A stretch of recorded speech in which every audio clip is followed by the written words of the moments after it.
22 मई 2020 की एक नॉर्मल सी सुबह थी जब पाकिस्तान इंटरनेशनल एयरलाइन की फ्लाइट 8303 लाहौर से कराची के लिए रवाना होती है। ये एक रूटीन डोमेस्टिक फ्लाइट थी जिसमें 91 पैसेंजर्स और 8 क्रू मेंबर सवार थे। उस वक्त किसी को अंदाजा नहीं था कि ये फ्लाइट एविएशन हिस्ट्री का सबसे बड़ा ट्रेजिक चैप्टर बनने वाला है। सब कुछ नॉर्मल लग रहा था। बोर्डिंग, टेक ऑफ और इनिशियल क्लाइंब। पैसेंजर्स अपने मंजिल के करीब पहुंचने की उम्मीद में सफर एंजॉय कर रहे थे और कॉकपिट में भी रूटीन कम्युनिकेशन चल रही थी।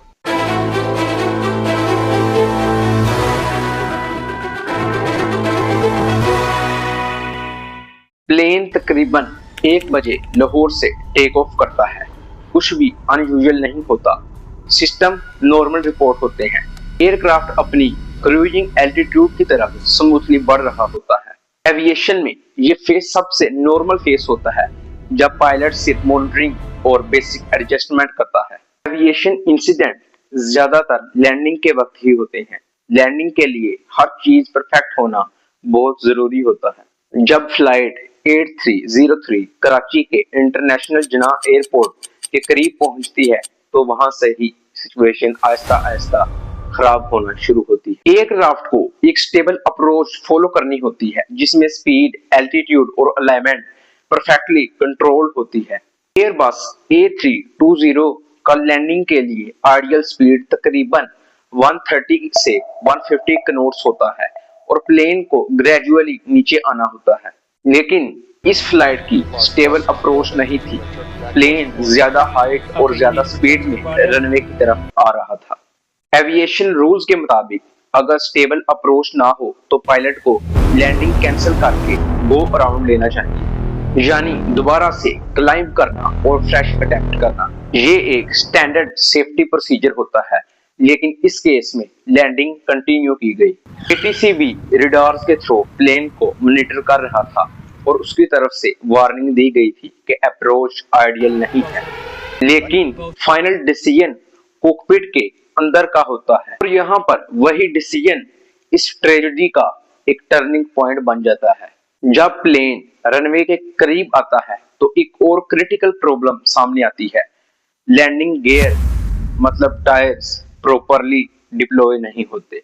इसका मतलब प्लेन व्हील्स के बगैर लैंड करता है और प्लेन का बॉडी रनवे को टच करता है और इसे कहते हैं बेली लैंडिंग। ये एक एक्सट्रीमली डेंजरस कंडीशन होती है जिसमें फ्रिक्शन, स्पार्क्स और स्ट्रक्चरल डैमेज इंस्टेंटली स्टार्ट हो जाता है। जैसे ही प्लेन का बॉडी रनवे पे लगता है तो प्लेन को डैमेज होना शुरू हो जाता है।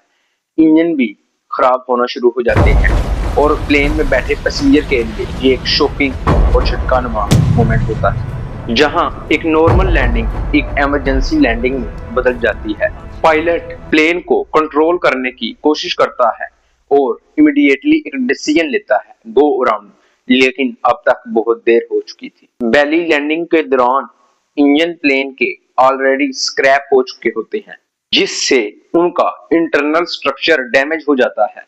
जब प्लेन दोबारा क्लाइंब करता है तो इंजन्स फुल पावर जनरेट नहीं कर पाते और कुछ ही सेकंड्स में दोनों इंजन्स फेलियर की तरफ जाने लगते हैं। अब सिचुएशन और ज्यादा क्रिटिकल हो जाती है क्योंकि एयरक्राफ्ट हवा में है।